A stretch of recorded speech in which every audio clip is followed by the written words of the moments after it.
네, 이번 강의에서는 두 동경의 위치 관계에 따른 조건이 어떻게 되는지 알아보도록 하겠습니다. 첫 번째는 두 동경이 서로 일치하는 경우인데요. 그림에서처럼 두 개의 동경이 서로 일치하고 있다면 바로 이 시초선과 이루는 최소의 각은 알파가 되겠죠. 연두색 동경, 분홍색 동경 모두 다.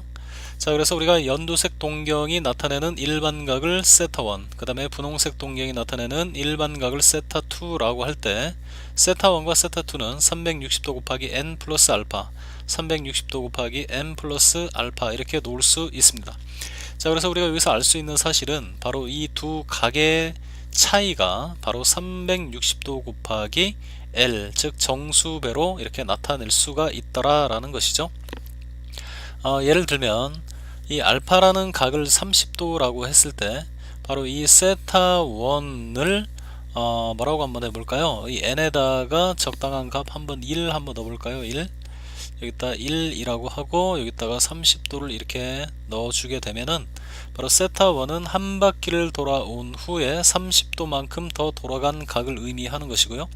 그 다음에 세타 2라고 하는 것을 m에다가 3 정도 한번 넣어 보겠습니다. 물론 알파는 30도죠. 그래서 이 세타2는 바로 이렇게 한 바퀴, 두 바퀴, 세 바퀴를 돌아온 후에 추가로 30도만큼 더 돌아간 각이 되는 것이죠. 그래서 세타2에서 세타1을 빼게 되면은 바로 30도 빼기 30도는 어차피 사라질 것이고 360도 곱하기 2가 돼서 두 바퀴 차이가 난다라는 것을 뜻하는 것입니다. 이 조건이. 자, 그래서 정리를 하면 두 동경이 일치하는 경우는 언제나 두 동경이 나타내는 일반각의 차이가 360도의 정수배로 나타내어질 수밖에 없다라는 것이죠. 자, 그러면 한번 문제를 풀어보도록 하겠습니다. 각 세타와 4세타를 나타내는 동경이 서로 일치한다. 이때 각 세타의 크기를 구해라 이렇게 되어 있네요. 단 세타는 90도보다는 크고 180도보다는 작은 2, 4분면의 각이다. 자, 그러면 좀 전에 이제 배웠듯이 두 각의 차이가 바로 3세타인데 이 3세타라고 하는 값은 바로 360도 곱하기 n, 즉 두 각의 차이는 한 바퀴, 두 바퀴, 세 바퀴 이러한 차이를 보이게 된다는 것이죠. 그래서 양변을 3으로 나누게 되면 세타는 120도 곱하기 n이 될 수밖에 없고, 그 다음에 이제 적합한 n을, 조건을 만족하는 n을 찾아야 되는데 이 세타가 2, 4분면의 각이 되기 위한 n의 값은 1로 유일하죠. 그래서 세타는 바로 몇 도다? 120도다. 자, 그렇다면 세타가 120도이기만 하면 바로 이 세타와 4세타가 서로 일치할 수 있느냐를 한번 확인해 보도록 하겠습니다.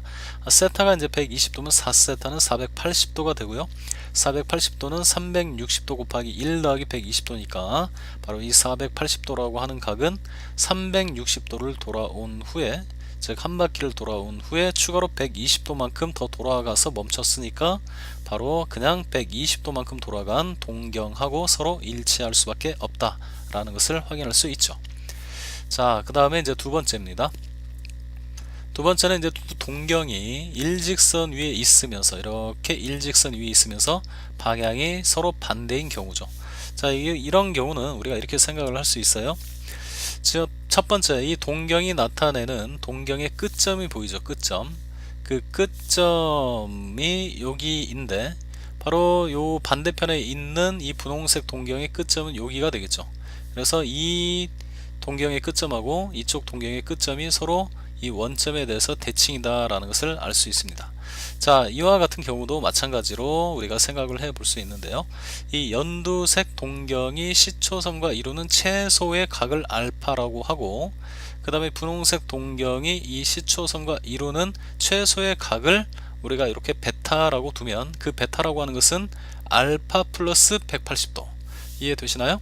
네, 알파 플러스 180도라고 이렇게 놓을 수가 있죠. 그래서 이 분홍색 동경은 이 시초선과 최소 알파 플러스 180도만큼의 각을 이루고 있다라는 사실을 알 수 있습니다. 자, 그래서 이 연두색 동경이 시초선과 이루는 각에 대한 일반각을 세타1이라고 하고 분홍색 동경에 대한 일반각을 세타2라고 하면 세타1은 당연히 360도 곱하기 n 플러스 알파 이렇게 놓을 수 있고요. 그 다음에 세타2라고 하는 것은 360도 곱하기 m 플러스 알파 플러스 180도 이렇게 놓을 수 있겠네요. 그죠? 180도 이렇게. 자, 그래서 이 세타2에서 세타1을 빼든 세타1에서 세타2를 빼든지 간에 어쨌든지 간에 바로 알파 두 개는 이렇게 소거가 되면서 이 부분은 360도로 이제 묶으면 360도 곱하기 어떤 정수가 될 거고요. 그 다음에 남는 것이 이제 180도 이렇게 되겠죠. 자, 그래서 이것이 바로 두 개의 동경이 서로 일직선상에 있으면서 그 방향이 반대이기 위한 조건이 되는 것입니다. 자, 그러면 문제를 또 한번 풀어보도록 하죠. 자, 첫 번째 이제 각 세타와 7세타를 나타내는 동경이 바로 일직선 위에 있고 방향이 반대다라고 돼 있죠. 물론 이제 세타는 얘가 될 수도 있고 얘가 될 수도 있는 거예요. 어쨌든 둘 중에 하나의 각을 우리가 이제 세타라고 놓게 되면 나머지 각은 몇 세타? 네, 7세타라고 이렇게 놓을 수 있게 되겠죠. 그러면은 이제 그 녀석들의 차가 바로 6세타인데 이것은 이제 360도 곱하기 180도. 자, 언제나 이렇게 일직선상에 있는 애들은 최소 몇 도 차이가 난다? 네, 180도만큼의 차이가 난다는 것이죠. 얘가 알파만큼 돌아갔는데 얘는 최소한 알파에다가 180도만큼 더 돌아간 각이기 때문에 두 각에 대한 차이가 최소 몇 도? 네, 180도만큼 차이가 날 수밖에 없다. 근데 이것은 최소인 것이기 때문에 추가로 한 바퀴 더, 두 바퀴 더 이렇게 차이가 날 수 있죠. 그래서 6세타는 360도 곱하기 n 플러스 180도, 양변을 6으로 나눠주게 되면 세타는 60도 곱하기 n 플러스 30도가 되는 거죠. 그런데 이제 세타는 몇 사분면의 각? 네, 2사분면의 각이니까 적합한 n의 값은 2밖에 없죠. 그래서 세타는 150도로 결정이 되는 것입니다. 자, 그 다음에 이번에는 이제 세 번째인데요. 지금 세 번째 같은 경우는 이제 두 동경이 x축에 대해서 서로 대칭이다 라고 되어 있죠. 그래서 이제 연두색 동경이 시초선과 이루는 최소의 각을 알파라고 일단 이렇게 써놨고요. 그 다음에 이제 이 분홍색 동경이 시초선과 이루는 그 최소의 각을 베타라고 이렇게 나타낸 겁니다. 요만큼이 베타. 자, 근데 이 동경하고 이 동경이 바로 이 x축에 대해서 대칭이 되는 것이죠. 그러니까 요쪽 각이 알파면 여기도 알파란 말이에요. 여기 알파, 여기가 알파니까 여기도 알파, 대칭이니까. 근데 뭐 여기가 바로 이제 알파란 얘기죠. 여기가 바로 알파가 된다. 자, 그러니까 결국은 베타에다가 알파를 더한 것이 몇 도가 되죠? 네, 360도가 되죠. 자, 그래서 우리가 이제 우선 첫 번째 동경이 나타내는 일반각을 세타1이라고 했을 때 바로 일반각은 360도 곱하기 360도 n 곱하기 n 바퀴를 돌아온 후에 알파만큼 더 돌아갔다 해서 이렇게 쓸 수 있고요. 그 다음에 세타2도 마찬가지죠. n 바퀴를 돌아온 후에 베타만큼 더 돌아갔다 해서 이렇게 쓸 수 있습니다. 자, 근데 우리는 이제 이 사실을 이용을 해야겠죠. 알파 더하기 베타가 언제나 몇 도다? 360도다. 자, 그래서 세타1과 세타2를 더하게 되면은 바로 이 부분은 이제 360도로 묶어서 n 플러스 n이 되고 거기다가 알파 더하기 베타가 360도니까 결국은 360도의 정수배로 나타낼 수 있게 되는 것입니다. 자, 그러면 또 문제를 풀어보도록 하죠. 각 세타와 8세타를 나타내는 동경이 얘를 세타라고 하고 그 다음에 얘를 갖다가 뭐 이렇게 8세타라고 한다면 두 동경의 x축에 대해서 대칭이다. 자, 이때 세타의 크기를 모두 구해봐라 라고 되어 있네요. 자, 그래서 좀 전에 이제 배웠던 내용을 이용하면 바로 이 세타가 여기라고 나와 있지만 바로 여기도 세타니까요. 그죠? 세타에다가 바로 몇 세타를 더하게 되면 8세타를 더하게 되면 최소 몇 도가 된다? 360도가 된다. 자, 그런데 요 앞에 여러 번 이제 얘네들이 돌아온 그 바퀴수가 있기 때문에 그것까지 고려하게 되면 두 개를 합한 각 9세타는 360도 곱하기 n 이렇게 나타낼 수 있게 되겠죠. 자, 그래서 이 세타라고 하는 것은 40도 곱하기 n 이렇게 나타낼 수 있어요. 양변을 우리가 이제 9로 나눠주면 되는 거니까. 자, 그래서 결국은 이 세타는 뭐가 되는 것이죠? 네, 120도하고 160도가 되는 것이죠. 왜냐하면 바로 이 세타라고 하는 것은 90도와 180도 사이에 있는 2사분면의 각이니까 이것을 만족하는 정수 n은 3하고 4 이렇게 두 가지가 있으니까 120도하고 160도라는 걸 알 수 있습니다. 자, 그 다음 이번에는 이제 네 번째 바로 이 y축에 대해서 대칭인 경우인데요. 자, 이것도 뭐 원리는 똑같습니다. 자, 우선 첫 번째 이 동경이 바로 이 시초선과 이루는 최소의 각을 알파라고 놓고, 그 다음에 이 분홍색 동경이 이 시초선과 이루는 최소의 각을 베타라고 이렇게 둔 거죠. 자, 그런데 이제 y축에 대해서 이제 대칭이다 보니까 바로 요 부분의 각을 x로 두면 요 부분의 각도 x가 되고요. 근데 x에 해당하는 각을 우리가 알파라고 썼으니까 요쪽을 알파라고 이렇게 쓴 거예요. 자, 그 다음에 이제 요 베타는 여기서부터 여기까지가 되는 것이죠. 자, 그러면 이제 두 개의 동경이 서로 y축에 대해서 대칭인 경우는 첫 번째 동경 알파에다가 첫 번째 동경이 이루는 각 알파에다가 최소의 각, 두 번째 동경이 이루는 그 최소의 각, 이것을 이제 베타라고 둔다면 바로 알파 더하기 베타는 이렇게 알파 더하기 베타가 되지 않겠어요? 자, 그래서 두 개를 더한 것이 무조건 180도가 될 수밖에 없는 것이죠. 그래서 이제 우리가 세타 1, 이 뭐라고 할까요? 이 연두색 동경에 대한 일반각을 세타 1이라고 하면 바로 세타 1은 360도 곱하기 n 플러스 알파 이렇게 쓸 수 있고, 마찬가지로 이제 분홍색 동경이 나타내는 일반각을 세타 2라고 하면 바로 얘는 360도 곱하기 n 플러스 베타 이렇게 놓을 수 있겠죠. 그래서 이제 알파 더하기 베타가 180도가 될 수밖에 없다라는 사실을 이용하면 두 개를 더했을 때 360으로 묶으면 360도 곱하기 정수배 플러스 두 개를 더한 거 180도 이렇게 나타낼 수 있습니다.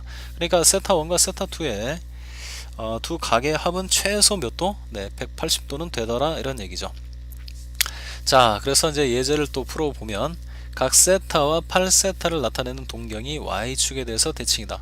그러니까 이런 문제를 풀 때는 이 그림을 생각하시면 되는 거예요. 이렇게 그림을 생각했을 때 여기가 알파니까 여기도 알파구나, 이만큼이 베타구나. 그러니까 알파 더하기 베타를 하면 180도가 되니까 두 각에 대한 일반 각을 더하면 바로 이런 걸로 나타내어질 수밖에 없구나 라는 것을 머릿속에서 이제 떠올리면서 문제를 풀어야 되겠죠. 익숙하게 이제 되기 전까지는.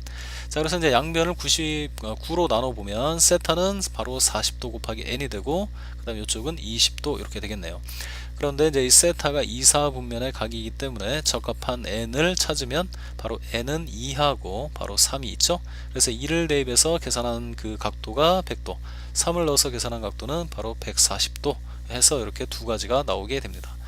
자, 그 다음에 이제 다섯 번째, 두 개의 동경이 y는 x라는 직선에 대해서 서로 대칭을 이루고 있을 때네요.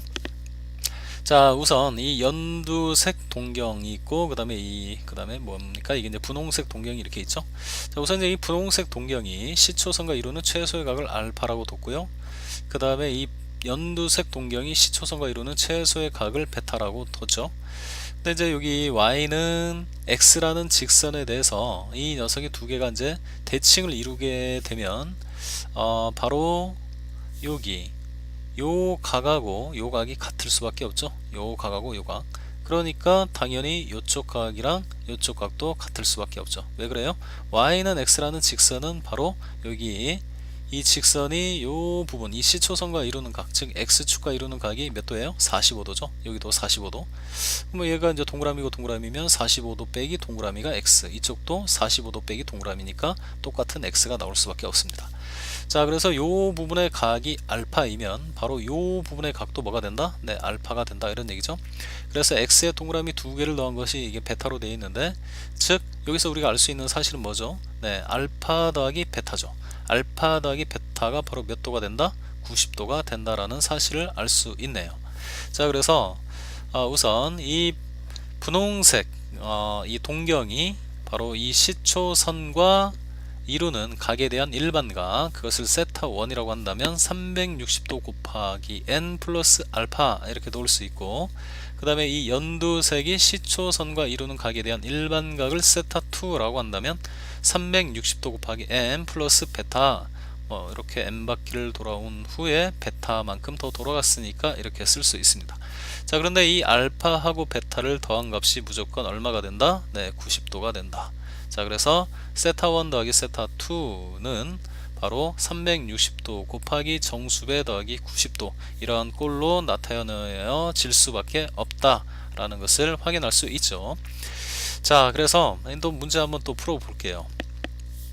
지금 각 세타와 5세타를 나타내는 동경이 y는 x에 대해서 대칭이라면 각 세타의 크기는 몇 도이겠느냐 라는 문제가 되겠네요. 자, 그러면 문제, 바로 이제 두 개의 각을 더했을 때 두 개의 각을 이렇게 더했을 때 그 두 각의 합이 바로 6세타가 되는 거고, 그것은 바로 360도 곱하기 n 더하기 90도 이런 꼴로 나타내질 수밖에 없고, 양변을 6으로 나누니까 세타는 60도 곱하기 n 플러스 15도가 되겠죠. 네, 세타는 이사분면의 각이라는 것을 만족해야 되기 때문에 적합한 n의 값은 뭐가 될까요? 네, 2가 되겠죠. 그래서 n에다가 2를 넣어주게 되면 세타가 135도로 이렇게 결정이 되는 것입니다.